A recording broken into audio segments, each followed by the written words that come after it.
We're speaking. We've also got Becca here again from the project. So can I thank Becca for joining us, and then Glyn, who is the translator. So can I thank him too? Becca has a lot of experience working in the open air sector, and then Bedwyr works for the John Muir Award. So he's going to be presenting that award. And hopefully it'll go fine. So it's great to welcome Bedwyr here. So I'll hand you over to him if everything's fine. Yes, thank you, Anita. And it's nice to meet you all virtually, and a Happy New Year to everybody. So yes, I work for the John Muir Trust.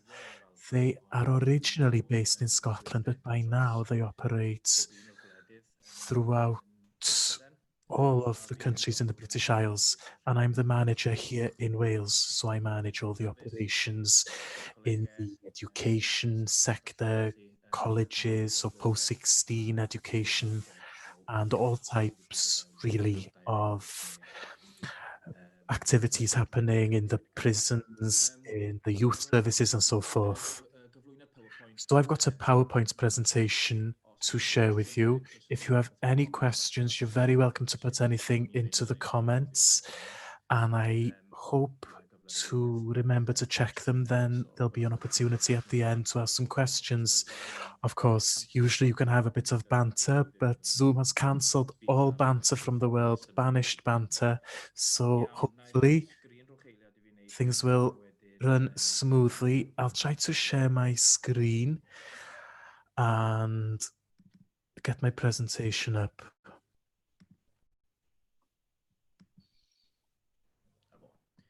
Here it is.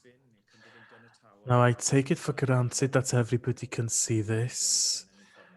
I'll see people nodding horizontally if people can't see it fine. So the John Muir Award. So this is a bilingual presentation. So you've got the Welsh should be in white and the English in the yellow. So hopefully that'll make it a bit clearer for everybody. There are some slides which are pictures of texts. So I haven't been able to translate those because I can't actually access the picture or the image itself, if you understand what I mean. But that's just 2 slides, and I apologize beforehand for that, but I tried my best. So the John Muir Award, in essence, there are about 30 to 40,000 people doing this award annually. About 5 to 6,000 of those do the award in Wales. Of course, the coronavirus have completely thrown those statistics up into the air. We are now down to about 20% of the usual operations.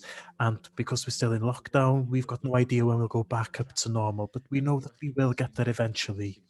One thing that's important to say at this point, I think, is that the award is completely free of charge. There's no cost to the school, to the institution, nothing. The certificates are free. The process of discussing with myself or other officers are free. The only cost is if you decide to take your school up the carnedd, I say, and you want to employ an open air company.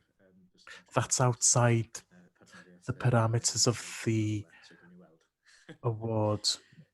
Maybe the partnership could help with that.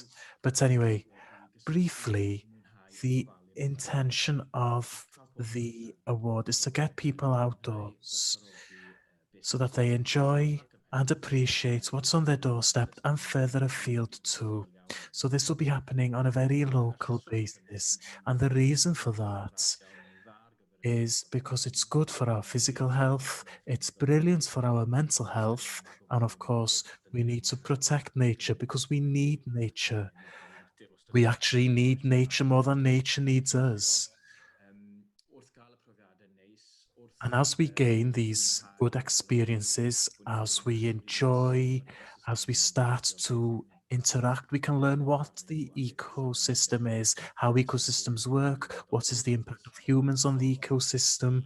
So it's a way of presenting outdoor sustainable education. That's what the propaganda is, if you like. Then forgive the slides. I usually do these over 2 days, and there's a lot of dipping in and out of things. But of course, because of today's context, we can't go out walking and so forth. So I will skip over a few slides.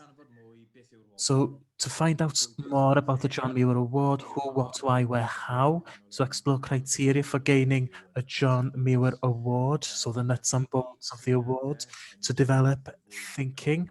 So that usually happens in normal training. And then we look at how the award can fit into the work that you're already doing or the project that you intend to deliver. What needs to be in place? That is the paperwork that you need before you run the award. And paperwork, it's basically a few sheets of paper. It's not very cumbersome. Then hopefully at the end, we'll review at the end of the session what we've learned. If there are any questions, I'll take them at the end. And I'm not sure if you can see the chat box. If I'm sharing my screen, I don't think I can see the chat box, but you're very welcome to drop in a comment and I'll check later. I've talked about this already. The John Muir Award is an environmental award which focuses on wild places. I believe in your context that wild places are no problem at all. You are on the doorstep of the Carneddau. This can be a barrier for many people, though. People who are in more urban areas, they think that a wild area is somewhere where we live in the middle of. But of course, it can be a corner of your school field. It can be maybe parts of the field that's not used, where weeds and flowers grow through the fence. The Bedwyr prison in Wrexham, for example, they use the awards. Now, obviously, they can't go wandering up Moel, for example. So what they've done is that they've built raised beds with soil and they've planted some pollinators. Then they've looked at what birds come, what butterflies, what bugs and insects come. So it can mean a plant outside the window to something as broad as the Carneddau area. The award encourages awareness and responsibility for the natural environment in a spirit of adventure and exploration. What matters to us regarding the award itself, we have put as few barriers as possible in order to do this as open and as welcoming to everybody from all backgrounds. There's no cost, so there's no financial barriers. It's not a competition either. It's not a competition between people. It's just something you do. There is a scope for personal development within the award. That depends on how it's used and how it's led. An important part here, of course, is the connection with nature and the benefits that we can get from connecting with nature. Now, the next point is important. It's a recognition, not an accreditation. If it's an accreditation, things turn too rigid. You've got to have this, and this in place. Because it's a recognition, you get a certificate. It's a nationally recognized certification. This makes it more open, really, and less barriers. I've talked about this already. I believe that this is some kind of cotton plant. There are many of these in Cwmidwell. And I believe these grow on the Carneddau as well. In Penner Helgi D, that end of the Carneddau, I think these grow. So a wild area. And this wild area, like I've said, it doesn't have to be a wilderness. It can be on your doorstep, somewhere in the park, a school field, but it can mean a Carneddau or somewhere similar. Who takes part? Sorry, can I just interrupt there? I think select English on the language. people who need a translation, you need to select English. There should be like a globe symbol. But if you've You should find somewhere to get the English. We're going to carry on in Welsh now, and put a comment in the chat if you're struggling. Okay, thanks. Diolch. Ti'n gallu cario ymlaen? Ydw, allal iawn. Yeah. Can you continue, Bedwyr? So the age, there is no minimum or maximum age. What we usually see is from 6 to 7 years old up to school leavers. That's the majority of people's age. But officially, there's no minimum age or maximum age. It depends on you as teachers. As long as the children understand what they're doing, it's fine. Now, I've got someone who was about 5 years old. They had fun, but I don't think they actually understood why we were doing it. It's entirely up to you, but there's no minimum age or maximum age. So you can do it from your first day on this earth to the very last day. But of course, common sense tells you that maybe 6 to 8 years old, maybe you could start around that age, but every child would be different, of course. That's entirely up to you.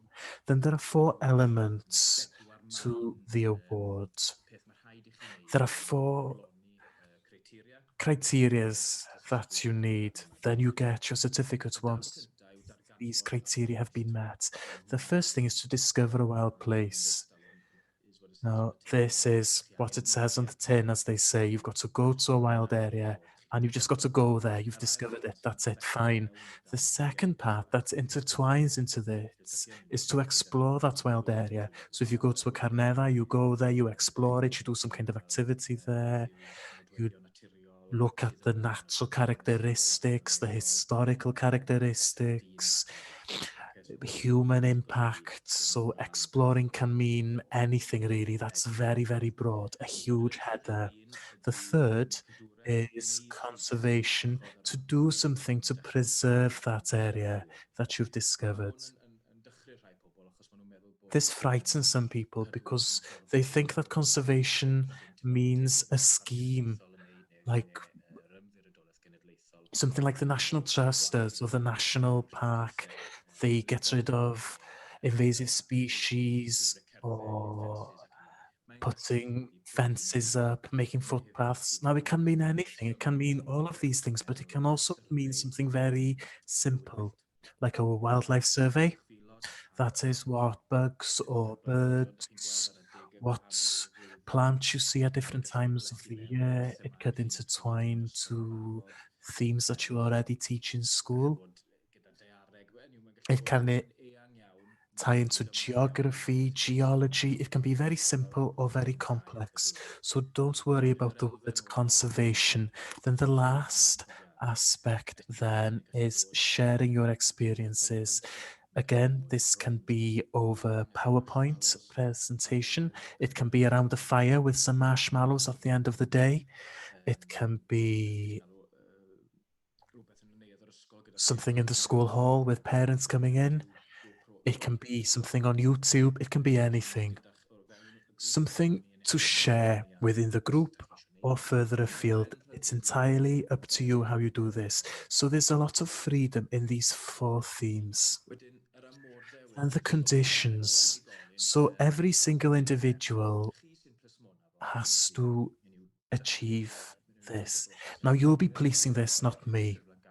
Once you've submitted your application form, it's entirely up to you then to decide if the group you have been working with has done enough, in your opinion. Then there are requirements regarding the 4 challenges, time constraints, showing enthusiasm, because we don't want to put people off either. We want to actually encourage people to get out there. When there's no certificates available, when there's no awards given out, then we've covered the 4 elements. Now we've got the 3 levels. So if you're aware of the Duke of Edinburgh Award, for example, you've got the bronze, silver, gold. We've got a similar system. So you've got the Discovery Award. That's the first one. That's about 4 days worth, about 20 hours. Now, 4 days doesn't mean 4 times 24 hours. That would be quite epic. And I think I would actually lose an interest if I did 4 days with no sleep in the middle. It can be a day, it can be a morning for 4 weeks. It's entirely up to you. Now, a day for us, when we work in the outdoor sector, a day for us is easier than doing 4 hours. So 10 till 3, for example, that kind of thing. The second level is the Explorer Award. This is about 8 days worth or equivalent. So you double it, so 20 hours. And then the third and the highest award is the Conserve Award, 20 days or equivalent, but you need at least 6 months. So if you make a bid for the Conserver Award, we can't give you the certificate until after 6 months. The majority do the Discover Award, a bit less do the Explorer Award, and less still do the Conserver Award. On the whole, primary schools do the Discovery Awards, primary stroke high school do the Explorer Award, then the Conserver Award tend to be people in high school or people who are really enthusiastic and keen. Now, it's very strange not getting any response from the audience. I'm just plodding on through these. So why use this? There are a few different reasons, and this is relevant to the education sector. So some people use this as a starting point. That is, we've never done this stuff before. We want to use this as a gateway into the outdoors. Some schools do a little bit and they want to do a little bit more, and they use this to encourage people to do a little bit more outdoors. And some schools do everything I've talked to already, but they don't get a certificate at the end. And that's a shame, really, because they can use this to frame what they already do. It doesn't mean actually much more work for them at all, but the children get a certificate out of it at the end of the period. This is the engagement tool.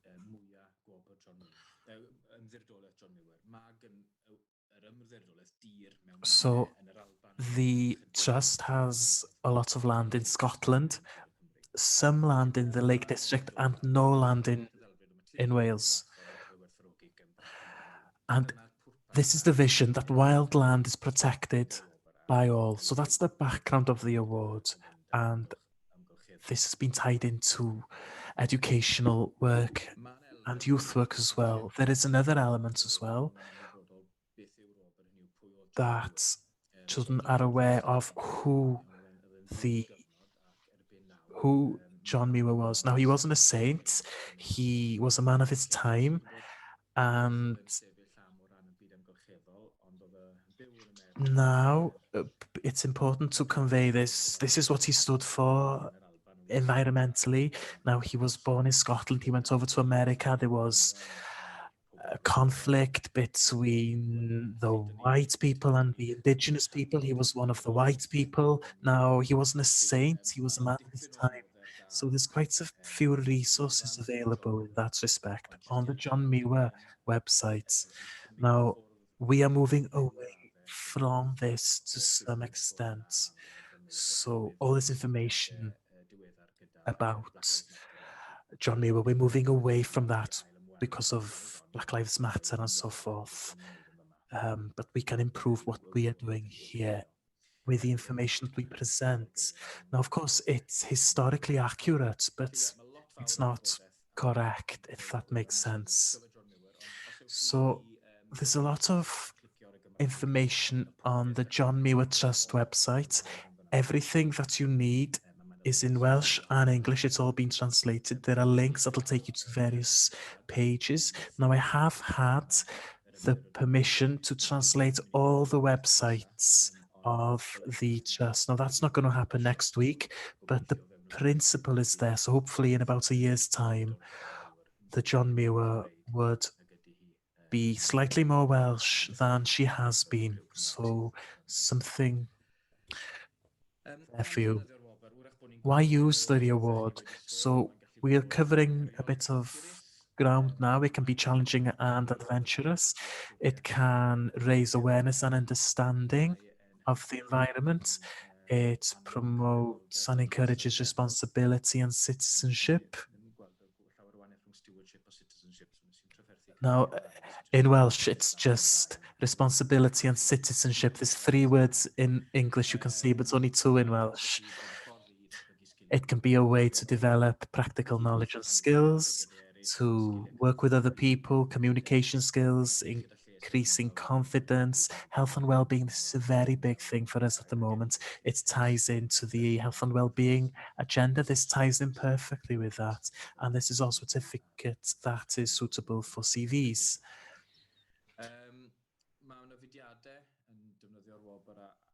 Some organizations use this award, so it promotes the environmental agenda for those organizations. You can also gain recognition, so you get a certificate. So the provider can also get a certificate. You can put it up on your wall in your outdoor centres or in your schools to be part of something bigger. It encourages partnerships, a holistic thing. It's easy to use, in my opinion. Please tell me if it's not. It has strong links to the curriculum. We'll cover this in a few seconds. And also it can tie into staff training and development. And on that last point, actually, during the first lockdown we had, so actually between the first lockdown and the second lockdown, I went into schools to do some training for the areas that they were using. So that proposition is there if you want some more information.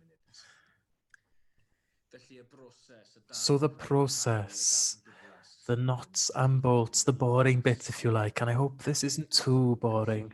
So the first bit, plan your activity and to complete a proposal form. It's very easy. It takes about 2 weeks to process. There's 2 pages. So the first page is where you put your details, name, and so forth. Then the second bit is those 4 challenges. So you write down how will you meet those 4 challenges. Then second part, go for it, enjoy. Then at the end of the period to review and to request a certificate. So the reviewing is very easy. There's just a list of names. It's on the verge of changing. There'll be a bit more information. So it'll ask you, what did you do? Did you gather rubbish? What did you do? It's very easy to complete. Then the last bit is to have the celebration at the end to present the certificates to the children who have done this. So here's a copy of the form. It's available on the website, and I'll share the link with you later on the chat. Then this is something that some people do. Then you've got the certificates at the end. The certificates are in Welsh and in English. So when you complete your form, you choose a language option and the certificates are sent out. At the moment, they're only electronically, but you can print them in the school. We do this because of COVID, but usually you get a hard copy in the post. But at the moment, we don't have any access to our offices. So they're up in Scotland, actually. So the curriculum, now you know much more about this than I do. And actually, I know less than I did because of the change in the curriculum. Now, this link shows some work that was done a few years ago now regarding how the award fits into the curriculum. Now, this is based on the English curriculum, but we're not going to do that until the curriculum changes, otherwise we have to do the work twice. So once we understand things correctly, this is one of the first things we'll do. We'll create a version that fits into the Welsh curriculum. Now, Anita has this presentation on PDF, and I think she can circulate these. If people want to have a closer look at this slide, then you can go through them. And that saves me going through it now and boring everybody. Then literature, and nature. So Mererid Hopwood translated this. It's a beautiful book, actually, a hard copy. There are poems, various texts here, and all of this is available on our website. You can download them free of charge, but you can buy hard copies, but they're out of print at the moment. I don't know if we'll be bringing them back into circulation because we have a paperless policy. You also have an ebook. You can record all of your activities.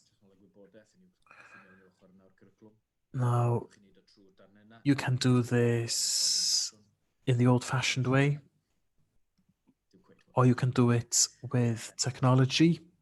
I'll skip this bit. This is all on our website. This is in Welsh available. This is available in Welsh too. You can just download them. Then there are a lot of case studies from various organizations who have done the award and how they've actually gone about it. So there are some ideas there. And that's the intention of that. This is something to inspire you. And maybe you think, I didn't think of that. Yes, maybe we can do this in our school too. Inclusion. This fits into the inclusion sphere. Now, before I worked for John Muir, I've worked on delivering the John Muir Award with people suffering from mental health problems and so forth. So it fits into all of these sectors. You can read this as opposed to me stating what's written. Then the 5 ways to well-being. I apologize about this. This is not translated. This is actually an image, so I couldn't actually type over the text. So this is the way how the award intertwines into all of these aspects. And the Welsh Government are big on these things at the moment. And that's it. I believe that I've covered the aspects of the award that you need to know about. What I'd like to say is that I'm at the end of my email address is here. So I also respond to the emails. So it's only me. Your email won't go to some officer in Scotland. I will be answering your emails. Now, we've got to make sure that the standards are achieved, but we've got no time to check every single award. So it's flexible and it's deliberately flexible for you to use it. When I deliver this, I talk very briefly about John Muir, then I turn to Welsh naturists, people like Edward Llwyd. Then I present our story instead of the story of another country. So it's entirely up to you how you use this. So you make what you want out of this. And like I said, I'm at the other end of the phone. I can give you any help. I'm local. I live here in Conwy, so it's no problem at all. I can pop out after COVID, of course. I'll stop the screen sharing facility, and instead of having this very awkward silence, we can have questions. Well, brilliant. Thank you, Bedwyr. It was very interesting and a brilliant presentation as well. Now, I'll give people an opportunity now to ask questions if there are any questions. Any questions directly to Bedwyr. So maybe put a note in the chat or wave if you want to ask a question. No? Brilliant. Arfon. We don't hear you, Arfon. You're on mute. You need to unmute yourself. Hi. How long does it take for people to do the award? Well, if you're talking about the first level for schools, they tend to do it in about half a term. So that's the first level. Are you primary? Yes, primary. Okay. Yes, about half a term to 1 term for one of the awards. Now you can take the full year to do it if you want. And then you can do the higher level in the next year, but about half a term, I'd say. Yes. Na just gofyn cwestiwn, Bedwyr a Rhan. Can I Oes just da ask a question, Bedwyr? rhywun darganfod Do you need to do the Discovery Award before you do the next level, or can you jump straight to the second or third award?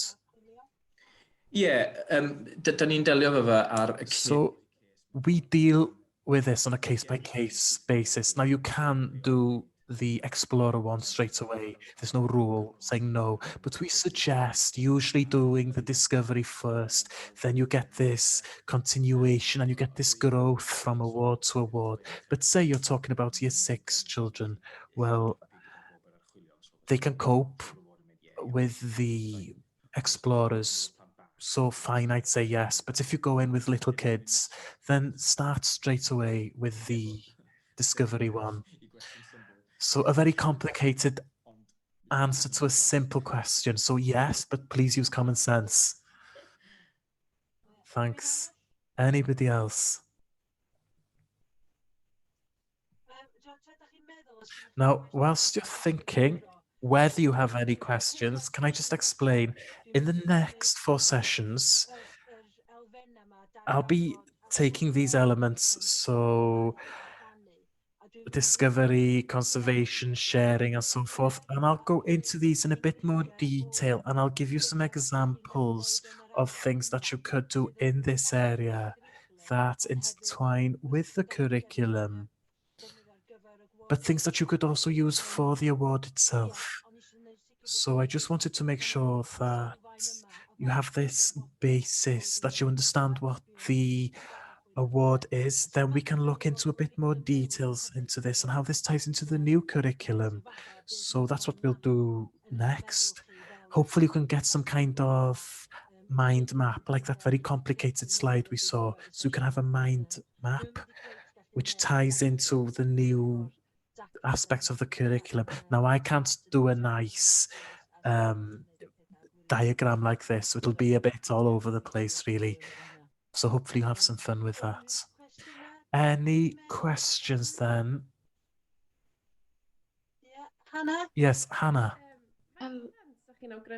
How many children you suggest could do this at once? Is there a maximum number, or should you have small groups?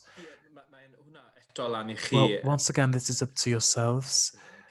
We have applications coming in with 100 children put down, or a full year in a secondary school, down to a small group of children in a primary school. A class is perfectly viable. But it's up to you, and it depends how you plan this, how you go about this. But officially, there's no minimum or maximum number. Maybe you could all do the discovery day together, so a whole class would go out. They'd go out for a walk and they do the discovery together.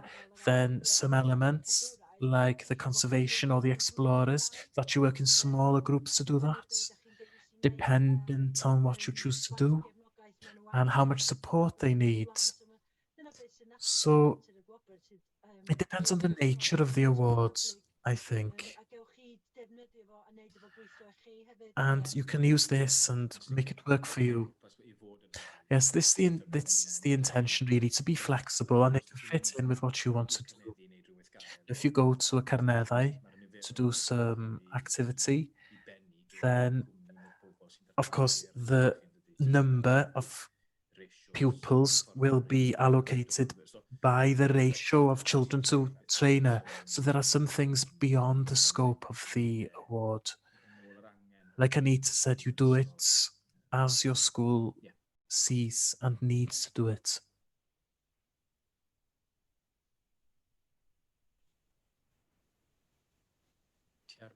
Cwestiwn arall? You're on. Any other questions? Efallai bod gennych chi So if you do have a question, or maybe if you want to include anything, if you want to add something to the next sessions, now some people have passed any comments onto us, but if you want to look at a specific aspect in the future sessions, we can actually feed them into the next sessions if you let me know. You can put something in the chat maybe, if you have an idea.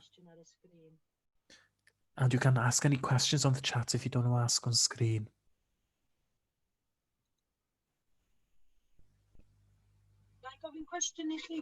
Can I ask you a question then?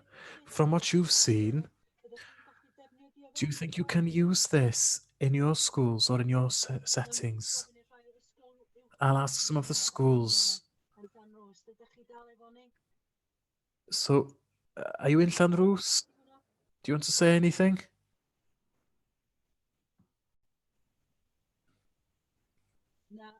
No.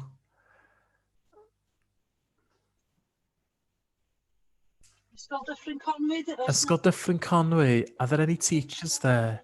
Any teachers who want to say anything? No? Oh, I think they're on mute anyway. Hello, can I say something? Yes, you can. Anya, Amma, Go. Yeah. Yes. I don't know, can you hear me? I can hear you, Andrea. Can you hear me? Okay.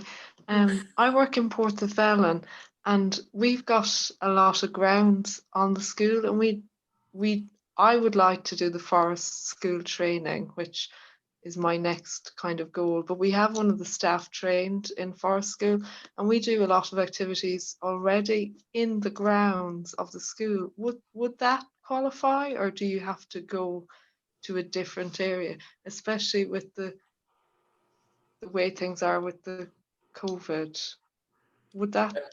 Could you do things like that? Because we do a lot, and even with the little children, because I work in reception, would that qualify? Yes, definitely. Wild areas doesn't necessarily mean wilderness. It can mean a natural part of the school grounds. So what you've just outlined there fits perfectly into the John Muir Award, as well as going out from the school grounds and on to more adventurous things. So both environments are absolutely fine for the award. Yes, just to reiterate that as well, it's not necessarily about the level of wilderness, it's about the quality of the experience that the children are having, and that they are discovering. And sometimes you can discover in depth in a small habitat, whereas you might have a more of an expansive exploration in a bigger wilderness. Yeah, good question. Ellie? Yeah. Yeah, Shemai, do you have many examples of like schools or organisations partnering with other organisations? I've just started working as a wellbeing officer with Bedwyr Forest based in Llanrwst, looking at, and I'm thinking maybe we could partner with with a school or an organisation to offer the John Muir. We could offer some walks and conservation activities, and I don't know if you have any examples of that, or if that would be of interest to anybody. Yeah. From an award point of view, partnerships are encouraged, with different landowners or different organisations that work on land. So yeah, great. When we can. Yeah, of course. Yeah. And I think that is to be celebrated and encouraged, because you can share skills and work together. So brilliant. Yes, if you can partner with some schools, there's some local to you here. So yeah, that's brilliant. Mm-hmm. Yeah. A new Christmas. Is that someone else said something? Did I just talk over someone? No? Okay. Well, Drisha, diolch I Bedwyr am Well, hynna. I want to thank Bedwyr for that. Now, he made his presentation slides bilingually specifically for us, so he spent his time on that, and I hope you actually can use that presentation again bilingually. Now, Bedwyr is there, he works for John Muir, so don't be scared of contacting him. Bedwyr, can I share your email address with them? Yes. Yes, and I'll do that when I send out the PDF that you sent me. It'll also be available on YouTube, so you can go back to it. And from next week onwards, we can go into a bit more detail regarding what you can do and the types of fieldwork you can do beyond John Muir, or how you can actually build on the John Muir Awards. Can I also thank Becca, who helped, and to Glyn, the translator, as well. And we look forward to see you again next week. Cool.